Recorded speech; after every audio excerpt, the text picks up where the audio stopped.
This series presents information based in part on theory and conjecture. The producer's purpose is to suggest some possible explanations, but not necessarily the only ones, to the mysteries we will examine.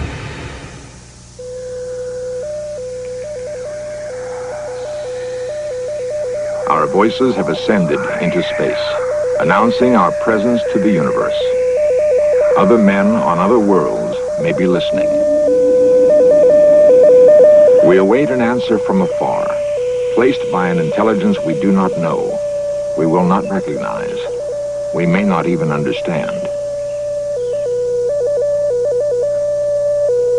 Radio waves that might bear the conversations of distant beings are monitored, day and night, by astronomers throughout the world.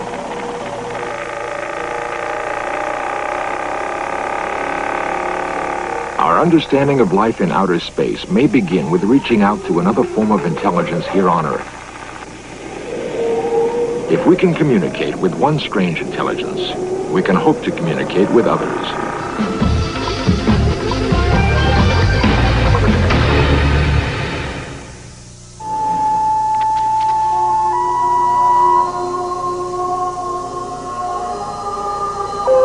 We have always dreamed of talking with celestial beings. Discoveries in deep space have revealed that the same chemistry that created earthly life operates elsewhere. Perhaps we are not accidents of creation. Perhaps we are not alone.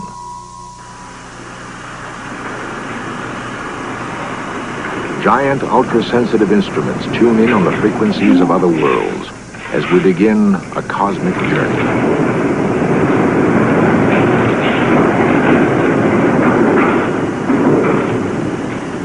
Our search for intelligent life beyond the planet Earth has begun, and the job is as immense as the universe itself. Our galaxy alone contains an estimated 250 billion stars, and there are at least 100 billion other galaxies. How many of these stars have Earth-like planets harboring life? Until recently, we searched with our eyes, aided by telescopes. Then, with the advent of radio, a whole new noisy universe emerged, and man began to listen to the stars. In 1971, at NASA's Ames Research Center, 24 scientists and engineers began the search for other life. Led by Dr. Bernard Oliver and Dr. John Billingham, the group concluded that radio is the most effective way of detecting other voices in space. The search for extraterrestrial intelligence, nicknamed SETI, became a reality. Dr. Oliver explains. The concept of doing this really has its origin in the belief that we will have to go to other stars rather than just other planets of our own system before we find intelligent life. And the belief that that is an extremely difficult thing to do physically. If we are not going to cross the gulf of interstellar space, how then are we going to ever detect other intelligent life? The answer seems to be by looking for evidence of it in the form of signals that it may either radiate on purpose to arouse our attention or simply in the course of its own activities. It's quite possible that signals have been falling on the Earth for millions or billions of years. In 1931, extraterrestrial radio signals were accidentally discovered by Bell telephone engineer Carl Jansky. Jansky detected a hiss that seemed to be coming from the very center of our galaxy. For the first time, dense star clouds, invisible to optical telescopes, revealed their presence through radio emissions. Grote Reber, an enthusiastic radio amateur, confirmed Jansky's observations. Using a homemade backyard antenna, Reber found that radio emissions of natural origin occur throughout our galaxy. Then in 1961, the search for intentional signals began. At Green Bank, West Virginia, a radio telescope was used for the first time to listen for intelligent signals from space. Project Ozma, a whimsical reference to the land lying over the rainbow, was followed 10 years later by the most far-reaching life search program ever devised. The Cyclops plan was to start with a modest-sized antenna element, say something like 300 feet in diameter, and simply add additional ones as time went on to increase the total collecting area. This sort of a system is known as an antenna array, and it works by having all of the antennas feed their signals together into a common receiver, a common detector, so that they add in phase and act as if they had been picked up by a single antenna. So we believe we can take as many as 1,000 antennas and connect them together in this fashion and get a huge collecting area. A listening post beyond Earth is an alternative explored by SETI astronomer Dr. Charles Seeger. A basic problem in a search for extraterrestrial signals has to do with the interference to receiving systems produced by all our transmissions in the same radio frequency spectrum. Space may offer some advantages and may not be all that more expensive for a large receiving system than on Earth. Space has the advantage of a more benign environment. You don't have winds and storms and rain and repainting to do all the time. It's very quiet. Also, you can put up a very light system in space. It floats there. The backside of the moon is attractive since there you are beautifully shielded from all Earth activity.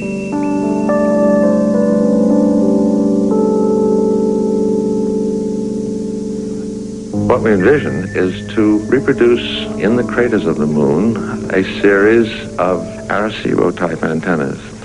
And it's estimated by engineers that one could build 1,000 to 3,000 foot, or even larger perhaps, Arecibo-type structures relatively economically, scattering them among a bunch of adjacent craters on the back of the moon. An alternative to the moon is to have an antenna floating in space in orbit around the Earth. The early antennas would be so arranged that they could be constructed in space, carried out in pieces on a shuttle, along with the workers necessary to construct it. It would then be set into orbit, and the shuttle would return while we tried out the device.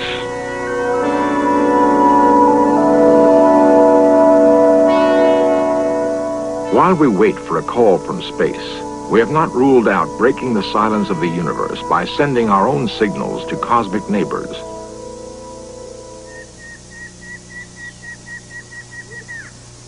Nestled in the tropical mountain jungle of Puerto Rico is the largest radio telescope on Earth. 1,000 feet across and 300 feet deep, the Arecibo telescope can listen to signals from the farthest reaches of the universe. It can also converse with other beings in the cosmos. On November 16, 1974, man prepared to beam his first and only intentional signal to intelligence beyond the Earth.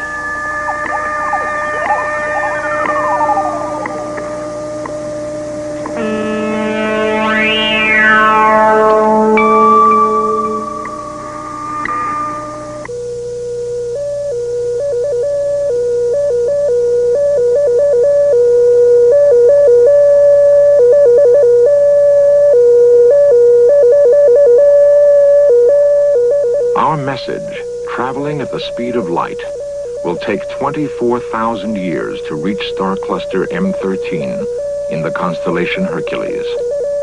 In code, the message describes our solar system, the Earth, and the life upon it. The chemical basis of life on Earth is represented by the famous double helix of DNA. The final depiction of a human being is like a cry in the night of space. Who or what will answer our call?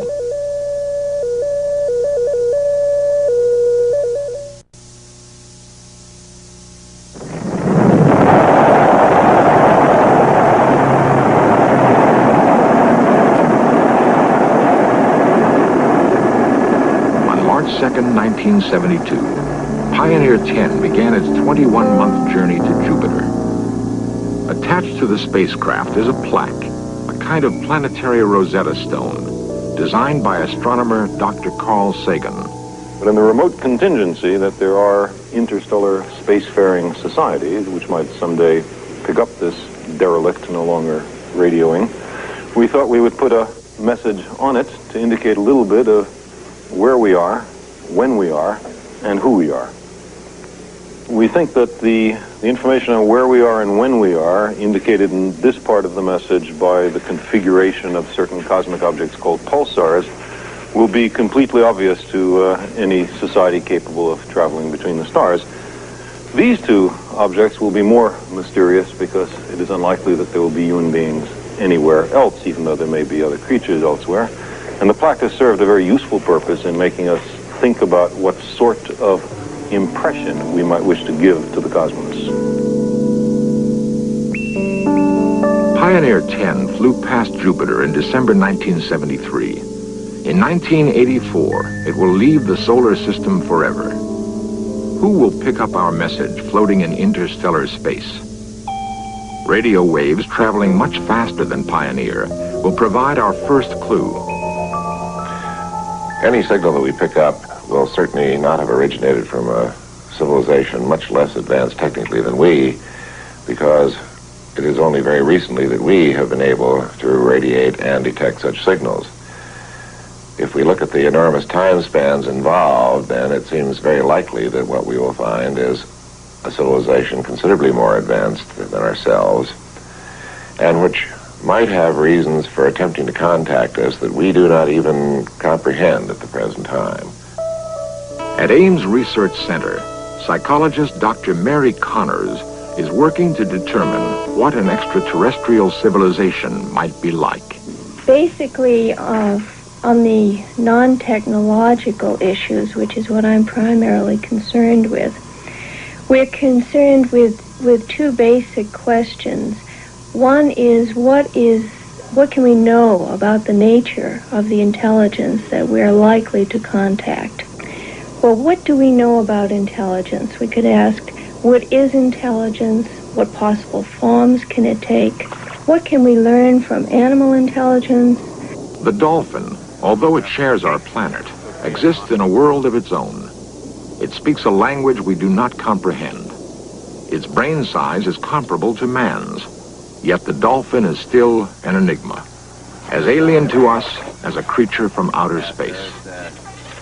At San Diego's SeaWorld, trainers and scientists work behind the scenes in an intensive effort to unravel the mysteries of dolphin sonar and communication. I'll tell you what, we'll give you another munchie for that. The dolphin has always seemed akin to man, and some have wondered if this creature, even now, is attempting to communicate with us. But he doesn't know yet what the difference means. The greatest problem remains the limit of our own experience. There you go. Despite our theories and our hopes, man has yet to exchange one word with the dolphin. SeaWorld's curator of mammals, Dr. Lanny Cornell, and researcher Sherry Gish are interested in cracking the communication barrier. One of the projects that we have in an overall study of communications amongst dolphins is one between two animals in two pools, separated by a soundproof gate, which allows us to determine specifically when the animals will be able to communicate with one another. Cornell and his assistant will monitor every sound emitted by the two dolphins. The exchange, each signal and response, will be carefully studied and patterns of sound production analyzed. Sound waves are converted into a form that can be measured electronically. An oscilloscope reveals the changes in frequencies, some inaudible to the human ear. At 1/16th normal speed, the intricacies of dolphin signals become apparent.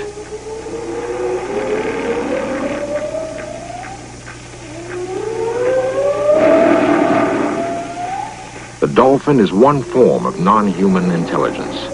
The form that extraterrestrial life may take is subject to scientific speculation. It does appear that at least at our present stage of evolution, there may be some advantages to being structured, at least with some of the characteristics that we have. There are clear advantages, for example, to having two eyes, with which you can see in color and with which you can achieve binocular vision. It's clear that there are advantages to having an upright posture. It's clear that there are advantages to having a brain located at one end of the body, and you can go on like this.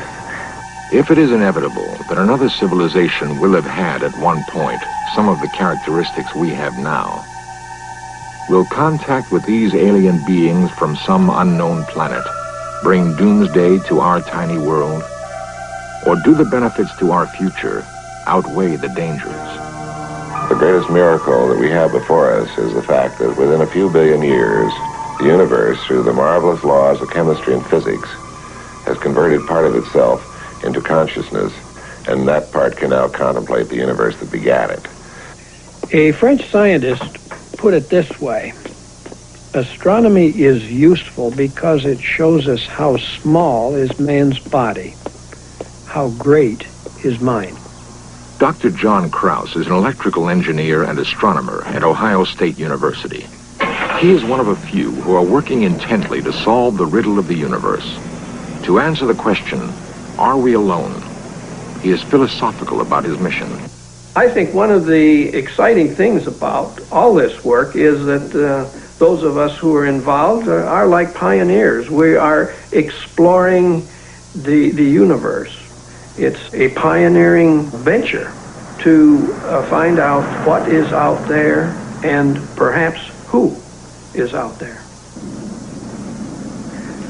Searching for extraterrestrial intelligence is like looking for a needle in a haystack. Assuming that we're not unique and that there are intelligent beings elsewhere, we have to try and second guess them. But you need some kind of roadmap. Dr. Krause's roadmap is a giant radio telescope that he helped design and build. He affectionately calls it Big Ear. Larger than 3 football fields in area, Big Ear has detected signals from the most distant known objects in the universe. Could Big Ear now find intelligent signals in the vastness of space?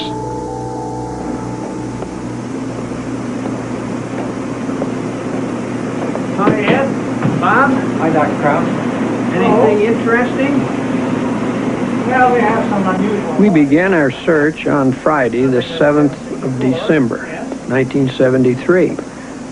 Bob Dixon and Ed Tega worked for weeks, setting up and testing an 8-channel filter and getting it ready for the life search. Well, why not run it? Let's give it a go. All right. There was no fuss or fanfare. Switches were set, recorders started, and the data began to flow. Now our Big Ear was listening for other men on other planets, circling other stars, who might have built beacon stations to announce their presence.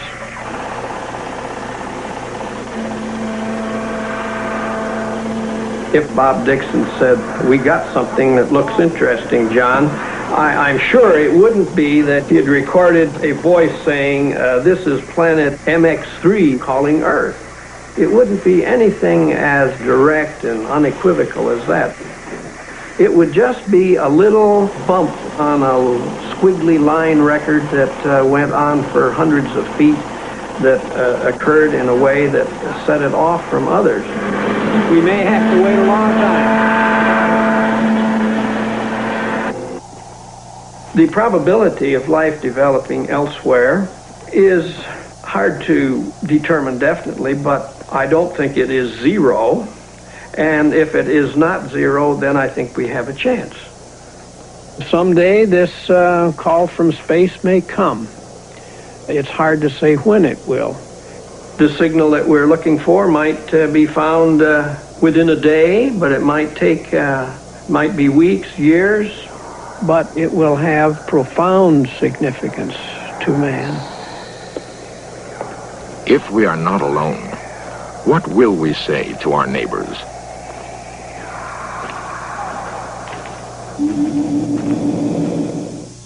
For centuries, man thought that the Earth was the center of the universe. The sun, moon, and stars were to light our days and nights. Then Galileo turned his telescope to the sky, and we learned that the moon and planets were worlds beyond dispute. that the stars weren't just ornaments in the sky, but represented a cosmos far beyond man's earthly imagination. We dreamt of life beyond the planet Earth and set out to explore the universe. We began, humbly, with the moon. I was strolling on the moon one day in a merry We found that there is no man in the moon, but there are 9 other planets in our solar system. So we set our sights on Mars and sent our probe. Now we look beyond to the vastness of the universe and search the stars for voices of other beings. If we were in fact to decipher messages from the other civilizations over and above simply receiving a signal and knowing that they are there, then it is conceivable we might learn about the pathways that they took when they were at our present stage of development. I think in this way, one can easily visualize a network of intercommunicating societies growing up in our galaxy. Such a network could achieve results in science and in philosophy and in other fields that would be more painful if they were isolated. Past human history may be only the prelude to our future as members of a galactic society. Our future will begin with a call from space.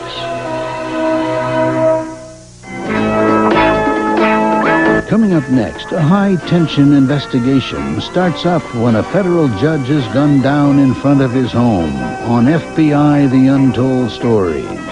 Then History's Crimes and Trials probes controversial and conflicting theories about the JFK assassination.